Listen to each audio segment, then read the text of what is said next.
The classic Halloween versus the new age horror of It Follows.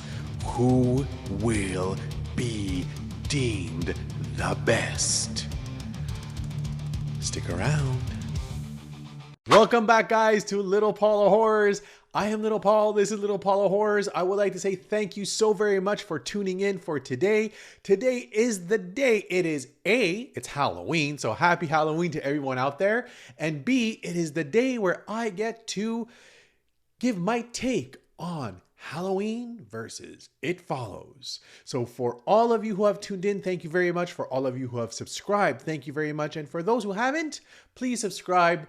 It's free. Let the people know that I'm out there trying to grow this channel to make it as great as I know it could possibly be. And I'm just so damn adorable. Except for this thing on my face, but you know, such is life.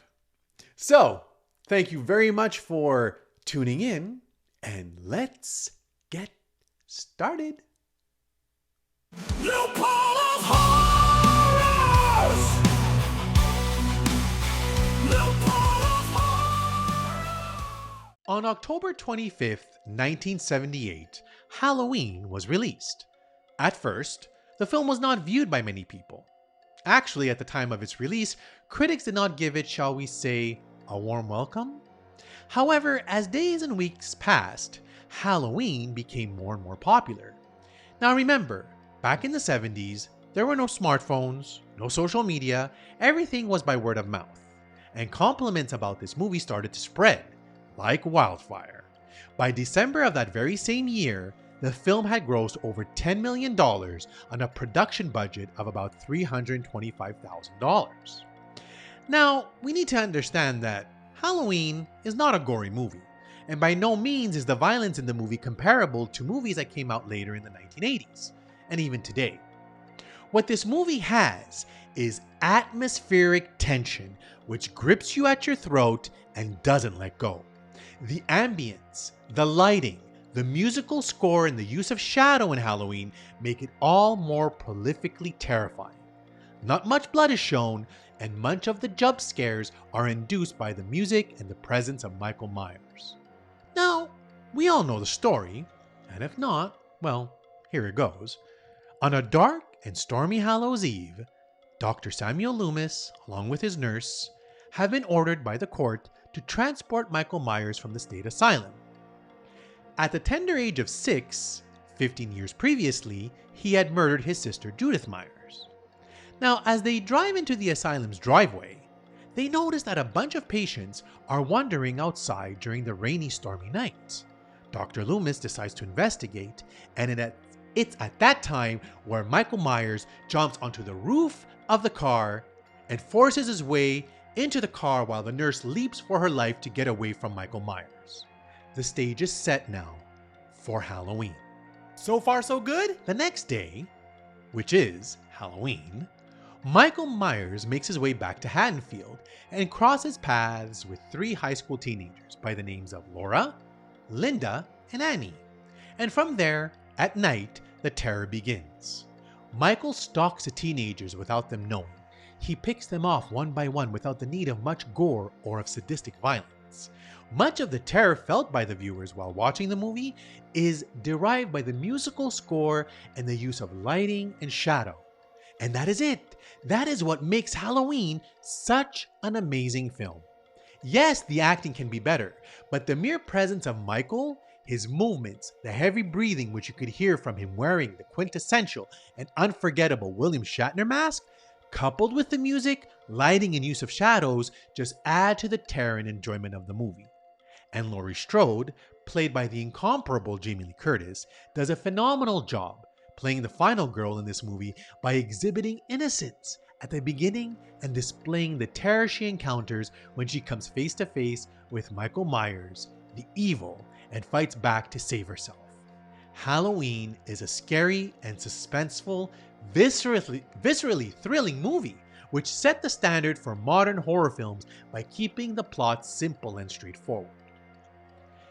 Now, David Robert Mitchell's It Follows was released on March 23, 2015. Talk about a big gap between the two movies being released, right? And it stands as a mesmerizing beacon in the realm of horror, refusing to fit neatly into the genre's conventional mold. At its core, it is a film that transcends mere frights. It explores themes of intimacy, consequence, and generational dread wrapped in an atmospheric blanket of anxiety. Now, the plot centers around Jay, played by Maika Monroe, who finds herself haunted by a relentless shape-shifting entity following her after a seemingly innocent sexual encounter. Now, the premise sounds deceptively simple, but it serves as a rich canvas for deeper examinations of sexuality, trust, and the human condition. It's not just about the titular curse, it's about the emotional baggage we carry and the choice that haunts us, an idea that resonated deeply. And what struck me and its fans is how the film captures the essence of fear itself, not just in the gut-wrenching moments of suspense, but also in the pervasive sense of dread that hangs in the air like an impending storm. Now, the tone is hauntingly melancholic, with moments of stark beauty. You could almost feel the cold air and the pressing weight of the unseen threat. The deliberate pacing lets each scene breathe, drawing us deeper into the story while allowing us to ponder the implications of what we see on screen. Now, while there is much to admire about It Follows, the film is not perfect. Some may find the ambiguity of its rules regarding the entity frustrating. It invites interpretation but leaves several questions unanswered. This deliberate choice by Mitchell might alienate viewers who yearn for clear-cut resolutions. Now, for myself, I feel that this movie would have been more enjoyable if the story included an explanation as to why this entity follows. Why does it want to kill you after having had a sexual intercourse? It's the why factor which leaves me completely at times unsatisfied. I find, for myself, that Halloween offers a more realistic form of terror with enhanced environmental ambience and style, where It Follows does have an interesting story to it, but falls short due to its ambiguous nature and inability to convey a straightforward message.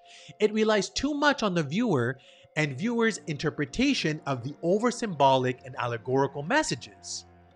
Now, I believe that having a visceral, terrifying reaction to a horror movie can be much more enjoyable when you understand what the hell is going on instead of trying to understand why you were being scared while being torpedoed with too much symbolism.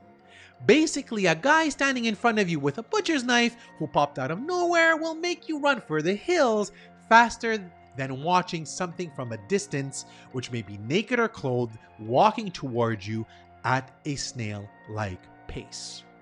I don't know. Just call me old-fashioned, I guess.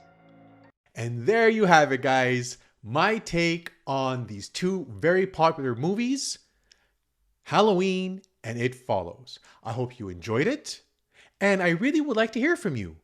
Hear from all of you. Please leave your comments down below. Did you agree with what I had to say? Did you disagree with what I had to say? Give a thumbs up, thumbs down, and like, subscribe, and share the show and the channel with others. And I would also like to sincerely wish you all, from Little Paula Horrors and from myself, a happy and safe Halloween. Take care, guys. And until the next time, enjoy the show.